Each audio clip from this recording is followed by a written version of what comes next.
ہم تم سے ایک بات کہیں، اس کو آپ کسی سے نہ کہیں، اور وہ یہ ہے کہ میں نے توریت میں اور انجیل میں اور دیگر صحیفوں میں اگلے زمانے کے دیکھا ہے کہ تمہاری قوم قریش میں ایک شخص پیدا ہوگا اور ان کی بادشاہی بھی قیامت تک رہے گی۔ یہ سن کر عبد المطلب نے کہا کہ اے صاحب، مجھ کو آپ نے بہت خوش کیا، وہ کون شخص ہے؟ آپ ذرا اس کی تشریح تو فرمائیے۔ اس نے کہا کہ دیار عرب میں حضرت اسماعیل علیہ السلام کی نسل سے ایک شخص پیدا ہوگا اور اس کے دونوں مونڈھوں کے بیچ میں ایک نشان مہر نبوت کا ہوگا، اور وہ پیغمبر آخر الزمان ہوں گے، اور قبل بلوغت ان کے ماں اور باپ مر جائیں گے اور دادا چچا ان کی پرورش کریں گے، اور ان کا نام محمد صلی اللہ علیہ وآلہ وسلم ہوگا، اور بہت دشمن ان کی ہلاکی پر رہیں گے، مگر خدا کے فضل سے ان کا کوئی کچھ نہیں بگاڑ سکے گا۔ اللہ تعالیٰ ان کو ان کے دشمن کے مکر و فریب سے محفوظ رکھے گا، اور ان پر ایک نئی آسمانی کتاب قرآن مجید نازل کرے گا، اور ان کے اصحاب اور امت سب اولیاء اور بزرگ ہوں گے، اور ان کے تمام دشمن ذلیل و خوار ہوں گے، اور وہ زمین کی تمام مخلوقات ان کا دین محمد صلی اللہ علیہ وآلہ وسلم قبول کرے گی، اور وہ سب کے سب خدا پرست ہوں گے، اور ان سے شیطان سارے دور ہوں گے، اور ان کی آمد کے بعد تمام بت خانے توڑ دیے جائیں گے، اور آتش کدا فارس بجھ جائے گا، اور ان کی رفتار اور گفتار اور کردار سب صحیح اور درست ہوں گے، اور ان کے ماننے والے امر الہی کی تعمیل میں ہر وقت لگے رہیں گے، اور ان کے کاموں سے وہ باز رہیں گے جن سے ان کو منع کیا جائے گا۔ پس عبد المطلب یہ سن کر سجدہ شکر بجا لائے اور درگاہ کبریا میں ملتجی ہوئے، اور بادشاہ نے علیہ السلام کو 100 اونٹ اور 10 غلام، 10 لونڈیاں، 10 ریتل سونا اور 10 ریتل چاندی اور کافی مشک و عنبر اور دیگر بہت سی چیزیں دے کر رخصت کیا، اور جو لوگ ان کے ساتھ آئے تھے ان کو بھی خلت فاخرہ دے کر معزز و سرفراز کیا۔ پھر کہا کہ اے عبد المطلب، جس وقت لڑکا پیدا ہوا تو فوراً مجھ کو خبر دینا، اس کے واسطے جناب باری تعالیٰ میں دعا کروں گا، اور میں ان پر اعتقاد لایا ہوں، حالانکہ پیغمبر خدا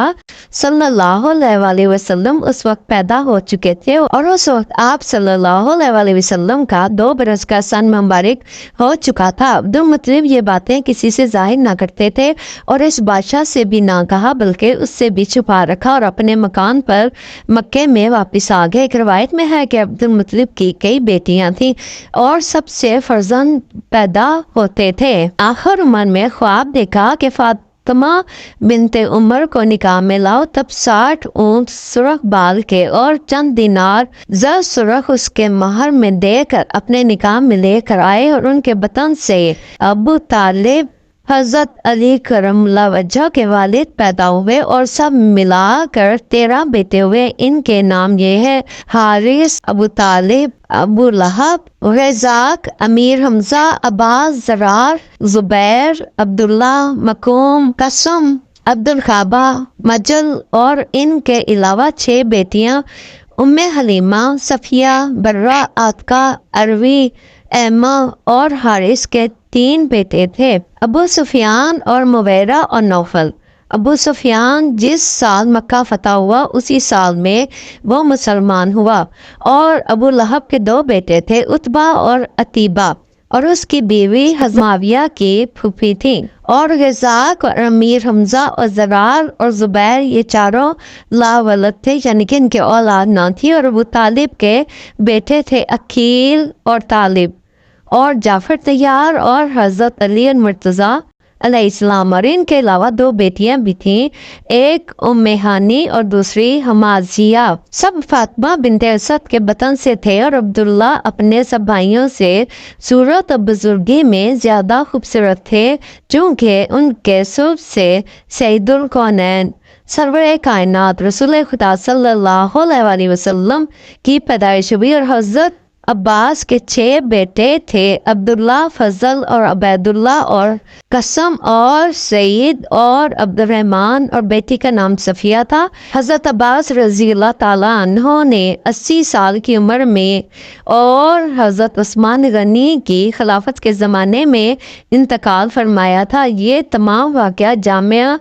التواریخ میں لکھے ہوئے ہیں۔ بعض روایتوں سے معلوم ہوتا ہے کہ توراۃ میں مذکور ہے کہ اہل توراۃ کو اچھی طرح سے معلوم تھا، کہتے تھے کہ ہمارے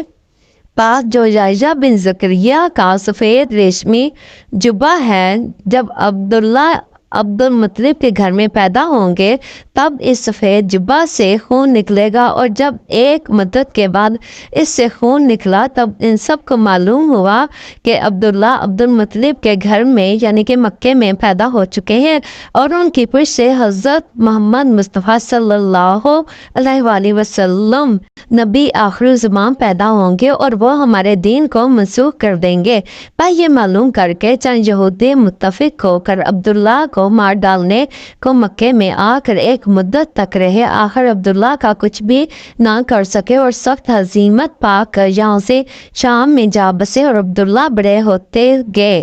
تب کبھی کبھی مکے سے نکل کر میدان کی طرف سیر پر چلے جاتے تھے اور اس میں یہ دیکھتے تھے کہ اپنی پشت سے ایک نور چمکتا ہوا دوپہرا ہو کر ایک مشرق کو جاتا ہے اور ایک مغرب کو جاتا ہے، پھر ایک لہجہ کے بعد پشت میں آ رہا۔ تب عبداللہ نے اپنے باپ سے یہ حال بیان کیا تو عبد المطلب نے کہا کہ مدت ہوئی ہے، میں نے ایک خواب دیکھا کہ سلسلہ نوری میری پشت سے نکل کر 4 حصے ہو کر 4 طرف گیا، ایک حصہ آسمان کی طرف اور ایک حصہ طرف زمین کے اور ایک مغرب کو اور ایک مشرق کو۔ پھر کچھ دیر کے بعد ایک درخت سبز بن گیا اور ایک شخص کو دیکھا کہ نہایت پاکیزہ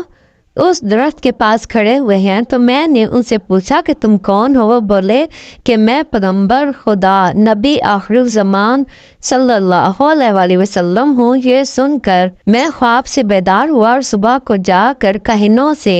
اس کی تعبیر پوچھی تو انہوں نے مجھ سے بیان کیا کہ تمہاری پشت سے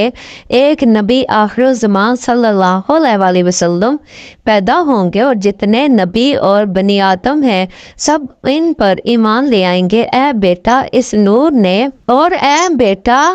یہ نور میری پشت سے تمہاری پشت میں منتقل ہو گیا، تم خوش رہو، اللہ تم کو خوش رکھے۔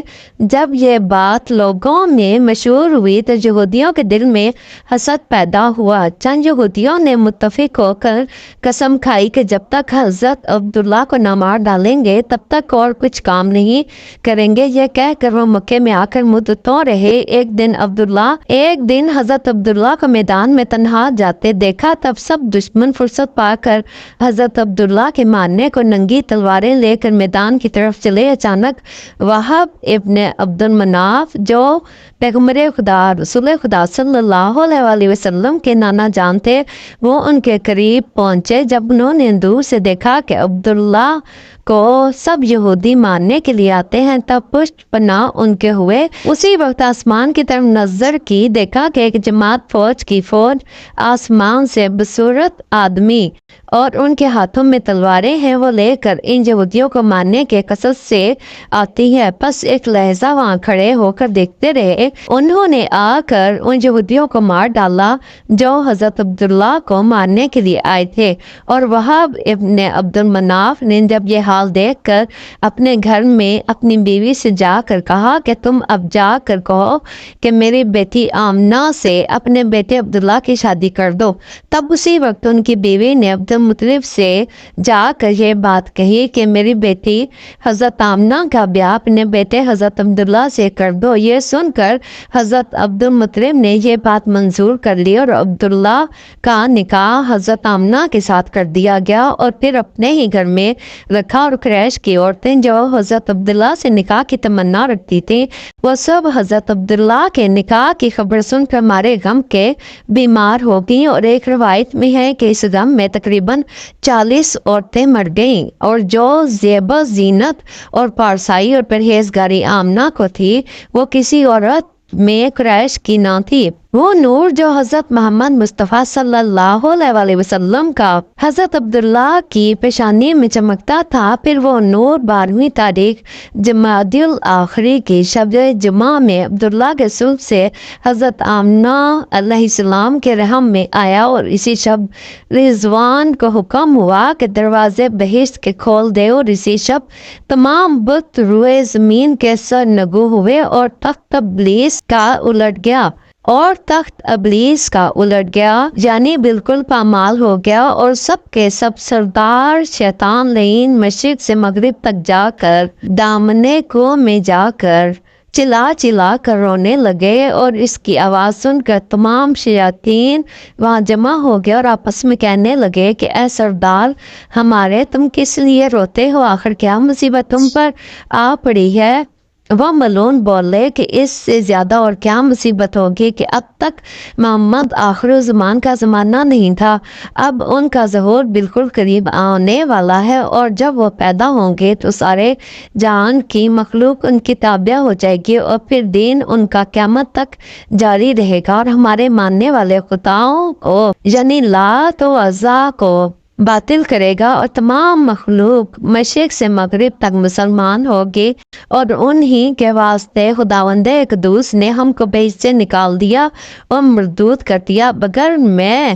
سر پتھر سر پر ماروں گا تو پھر کچھ نہ ہو سکے گا۔ یہ سن کر جنوں کی جماعت نے کہا کہ تم خاطر جمع رکھو، ہم جس طرح بھی ہو سکے بنی آدم کو گمراہ کریں گے اور اپنی لات و عزا کی عبادت ان سے کروائیں گے، ہم اپنی پوری طاقت خرچ کریں گے، لیکن ہرگز خدا کی راہ پر چلنے نہ دیں گے۔ یہ سن کر اس سردار شیطان لعین نے کہا کہ اچھا مجھے بتاؤ کہ تم کس طرح ان کو خدا کی راہ سے بہکاؤ گے؟ وہ لوگ تو نیک راہ اختیار کریں گے اور نہیں عن اور منکر سے باز رہیں گے، خیرات اور زکوٰۃ اور صدقہ اللہ تعالیٰ کی راہ میں دیں گے، وہ حرام کاری نہیں کریں گے۔ تب ان شیاطین جنوں نے کہا کہ کچھ پرواہ نہیں، ہم ان کے عالموں کو کسی کام میں مغالطہ دیں گے تاکہ وہ اس میں فریفتہ ہو جائیں، اور جاہلوں کو دولت و گمراہی میں رکھیں گے اور صاحب طاعت کو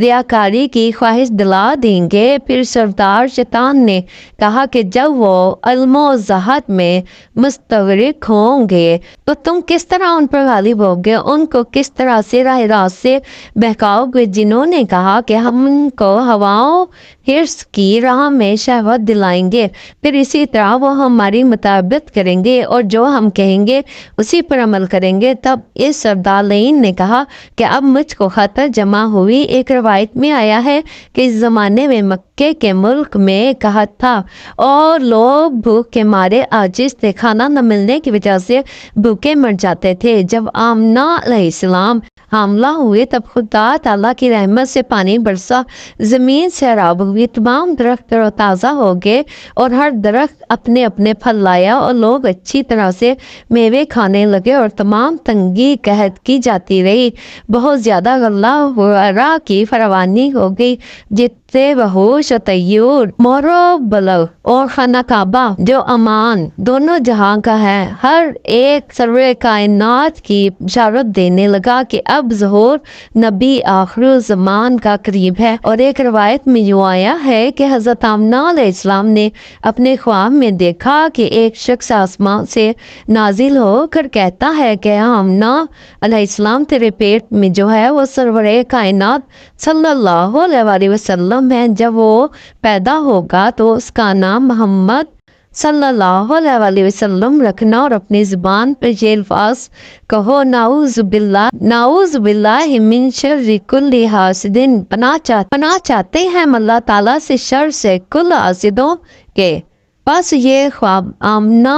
علیہ السلام نے اپنے سسر عبد المطلب سے جا کر کہا، اپنے سسر عبد المطلب سے منو ان بیان کر دیا۔ انہوں نے یہ خواب سن کر خواب کی تعبیر بیان کی اور پھر کہا کہ کسی سے یہ راز مت کہنا کیونکہ یہ خواب بالکل سچا ہے اور فی الحقیقت ایسا ہی لڑکا تمہارے گھر میں پیدا ہوگا۔ ایک روایت میں ہے کہ رسول خدا صلی اللہ علیہ وسلم 12ویں تاریخ ربیع الاول شب دوشنبہ وقت صبح صادق پیدا ہوئے اور جو عجائبات غریبہ آمنہ علیہ السلام نے اس شب پیدائش میں دیکھے وہ تحریر کیے جاتے ہیں۔ ایک روایت کے بوقت پیدائش کے حضرت آمنہ اکیلی تھی اور کوئی ان کے پاس نہ تھا۔ اس وقت ایک آواز دہشتناک آسمان سے آئی۔ اس آواز کو سن کر وہ ڈر گئی اور بڑی حیران ہوئی اور پھر بولی، الہی یہ کیا ماجرا ہے؟ اور اسی وقت مرغ ہوا سے آ کر آمنہ علیہ السلام کا سر ملنے لگا۔ پھر وہ وحشت جاتی رہی اور پھر آمنہ کہتی ہیں کہ کوئی شیرینی لا کر مجھ کو دی گئی، وہ میں نے کھا لی۔ پھر ایک نور میں نے دیکھا کہ مجھ سے نکل کر آسمان پر گیا اور اس کے بعد پھر کئی عورتیں آئیں جو بہت خوبصورت تھیں۔ میں نے یہ سمجھا کہ یہ عبد المناف کی بیٹیاں ہیں۔ یہ دیکھ کر میں بہت خوش ہوئی اور میں نے دل میں خیال کیا کہ وہ میرے کام کو آئی ہیں۔ پھر کچھ دیر کے بعد معلوم ہوا کہ وہ نہیں ہے اور کوئی اجنبی ہے۔ وہ میرے پاس آ کر مجھ کو تسلی دینے لگی اور اس وقت معلوم ہوا کہ وہ عورتیں کہ وہ میرے کام کو آئی ہیں۔ پھر کچھ دیر بعد معلوم ہوا کہ وہ نہیں ہیں اور کوئی اجنبی ہے۔ وہ میرے پاس آ کر مجھ کو تسلی دینے لگی اور اسی وقت معلوم ہوا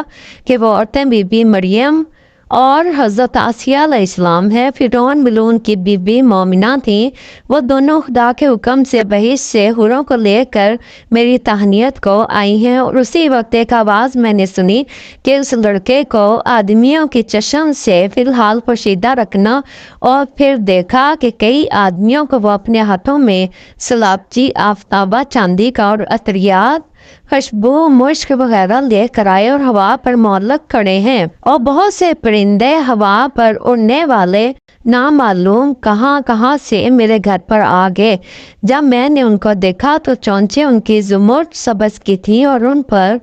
پر ان کے یاقوت سرخ کے تھے، اور ان کو دیکھتے ہی میری آنکھیں روشن ہو گئیں۔ اور اس وقت 3 علم بادشاہی میں نے دیکھے کہ ایک مغرب کو، ایک مشرق کو اور ایک کعبہ پر کھڑے ہوئے ہیں۔ اور اس وقت درد سے میرا غائب ہو گیا، اور پھر آواز آئی کہ نور سلطان آخرالزمان صلی اللہ علیہ وآلہ وسلم نے عالم خلوت سے